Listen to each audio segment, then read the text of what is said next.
I am Megan and welcome to Battle Royale with Cheese, the website you can get all of your TV and film news reviews and trailers. And apologies, it's been a couple of weeks since the last video. I got back from my trip, from my birthday trip, and ended up not feeling very well. I'm unfortunately still not feeling amazing, so apologies if I look quite run down or tired, or I speak quite slowly. But yeah, I apologise, it's taken me a while to get to episodes 5 and 6 of AlienEarth. But yeah, let's go through episodes 5 and 6. Now admittedly, I don't have a lot of thoughts on episode 5, because episode 5 is essentially, here's a flashback to what happened that led to the beginning of the show. You find out who sabotaged the ship and why, and I think this episode was actually quite fun. It was quite a good one. I think aesthetic-wise, visual-wise, and like sound, this is the closest that we've got to the original Alien film so far in the series. Like, it looks like it's from the original film. Again, the sounds, the aesthetic, the visuals, the action, and even the gore is very much like the first film, which I really enjoyed. But overall, this is sort of a whodunit kind of episode of like, okay, who sabotaged the ship? And as the episode goes on, you find out everyone seems like a suspect because everyone has different reasons of why they would have sabotaged the ship if they actually did it. Turns out in the end that actually it's none of the Wayland crew. It's actually, there's a crew member who came onto the ship who pretended to work for Wayland, who actually works for Prodigy, and essentially the crash that you see at the beginning of the show was planned. So the idea is that Prodigy want the specimens and the creatures that's on the Wayland ship. However, the only way that they feel they could get to that was to stage this crash it into a Prodigy building, and then have this big legal complication and conflict. And that's how Boy, who's the creator of Prodigy, ends up being like, okay, well, I now own the specimens because they crashed onto my building. That's my property. So yeah, very interesting. I think what's also interesting about this episode is that some of the creatures, so like the eyeball one, the weird insect one as well, they all get out because of human ignorance. This not only highlights the creature's intelligence and the fact that they are more intelligent than us, but it also shows that Wayland is so arrogant in their confidence that it gets to the point where they're ignorant, which I thought was really interesting as well. Like the eyeball one getting out wasn't actually, it was because of human ignorance. It was because they were so confident in their ability to contain these things that actually they ended up messing up, and here we are, essentially. But I do think it's interesting, once again, that Wayland underestimated these creatures' ability and were just like, yeah, we'll just contain them and study them, like, that's all they're good for. And actually, no, they're very intelligent and smart. The only other note I have with this episode, and it's a bit of a gripe that I also had with the first episode, which also focused on the crew of the cargo ship. There's a crew member on the ship called Mr. Teng. His personality is literally just, oh, I'm a creep who's like sexually abusing one of the other crew members, and that's it. I feel like they didn't need him in here, or they could have given him a different personality and different characteristic, because that is all he is. He's just a creep perving on one of the crew members, and that's it. Like, you really didn't need him in here, and if you were going to have him in here, don't give him that personality. It rubbed me the wrong way in the first episode because it didn't add anything, and it's the same with this episode. It adds nothing to the show. Aside from, again, oh, he could be the suspect as well. But, I don't know, give him a different motivation. It just seemed a bit odd. But yeah, I don't really have anything else to say on episode 5. I really enjoyed it, but it is overall a flashback episode into what was actually going on and the fact that the crash was staged, which I really liked. I think this is the closest, again, that we've got to an original Alien film in the series, which I quite like. I mean, I like that it's familiar, but I also like that the series is doing something different and focusing on the other characters that the films necessarily don't do. So yeah, we're going to go on to episode 6 now. I have a bit more notes with episode 6, but not too much at the same time. So firstly, I'm going to talk about Nibs. Nibs was the one who had the pregnancy announcement, and she attacked one of the scientists. And basically, this story continues on. So apologies if my camera looks a bit different. I did just have to change the backstory over. But essentially, the two scientists are told that Nibs has to have a memory reset. She has to have a memory wipe from before the crash of when she got there, back in the first episode. The two scientists don't really want to do this, and it results in the husband, Arthur, getting fired.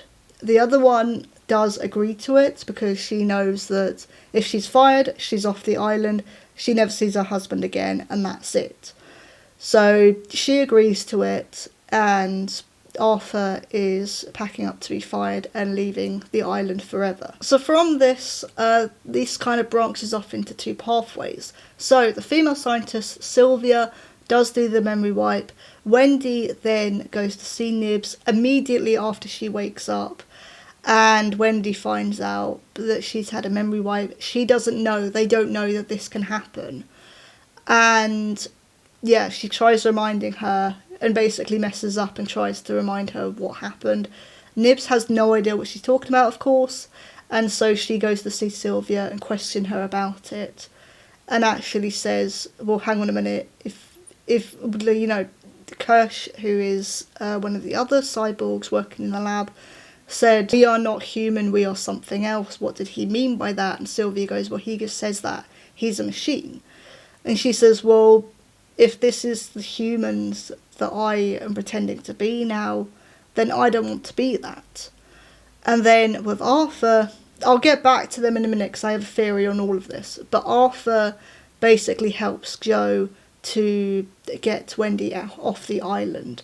So he gives Joe the code to the boat, or Hermit, sorry, code to the boat to get off the island, and is told, get Wendy out as well. Arthur's story ends with basically one of the other simps called Tootles. Admittedly, I did not know this simp's name, but he is one of the laboratory assistants. He goes to try and feed one of the creatures, and accidentally gets himself locked in with one of the creatures and dies, gets destroyed. Arthur then finds out about this, that there's been a containment breach because one of the creatures has got out, and he goes in there where he meets Slightly. Now, if you remember, Slightly was tasked by Morrow to get an alien egg, or to at least infect someone with a facehugger and then transport that person to Morrow. So this is how it's going to be done. Basically, Arthur becomes that human host, which I actually wasn't expecting. I was honestly expecting it to be Boy. I was not expecting it to be Arthur, but I think, weirdly, this works out for both Prodigy and Slightly and everyone, actually. Because, well, aside from Arthur, obviously. Because Arthur was fired anyway, he was going to leave the island regardless. Slightly then has... he's done what Morrow has told him to do and succeeded, and yeah, so he's now been hidden in event covering in the laboratory. And then also Wendy has also continuing to be communicating with the xenomorph that she did at the end of the last episode, or the end of episode 4, sorry, and now it's pretty much fully grown. So I think I said in the last video that I think she's going to use the xenomorph to go against Prodigy. I definitely think that's going to be the case now because she's realising how controlling Prodigy really is. I think it's interesting when they were talking about Nibs and Sylvia and Arthur are commanded to give her a memory reset and a memory wipe. And Sylvia says, well, hang on, no, this is a response to a trauma, like a traumatic event. What she needs is therapy. And Prodigy argue with her and say, well, actually, she's a machine. She doesn't need therapy. She's not human. Which goes back to the discussion I had a while ago about, well, are these simps now human or are they machine? They're being treated like machines now that they're different, and this is continuing on throughout the series. And this is another example of that. So Wendy is now realising actually how controlling Prodigy is. And I think she's going to go up against them I think she's going to use the xenomorph that she's been communicating with against them. I really do think that's going to be the case now. Or what's going to happen is her Hermit and Wendy are going to get on the boat, and Wendy is going to want to take the xenomorph with her. Hermit obviously not okay with that, and there's a scene where they're talking about this, and actually Hermit says that he has doubts and uncertainty about whether Wendy should be communicating with this alien. So I do think it can go either way now. I really am not sure how this could end. I do think somehow Prodigy are going to fall, because Boy is quite arrogant. He does think he's in the right all the time. You know, he's called himself, everyone called him a boy genius, so he's quite arrogant and thinks himself as one. He can do no wrong, blah, blah, blah. So I think, I feel like it's all going to go downhill at some point, and you're kind of waiting for that to happen. But I don't know when it's going to happen. But yeah, I'm very interested to know where this is going to go now. I know the next episode is tomorrow, and again, I do apologise that I've left this so long, but again, I've been so unwell and not able to record, so I do apologise for that. But yeah, next episode, or next review, sorry, on the next episode will either be up tomorrow or the day after. I am still recovering, so I'm kind of taking things day by day at the moment, so it will either be up tomorrow or the day after. But this was my, once again, thoughts and theories on AlienEarth episode 5 and 6. But I was Megan, this is BRWC. See you soon.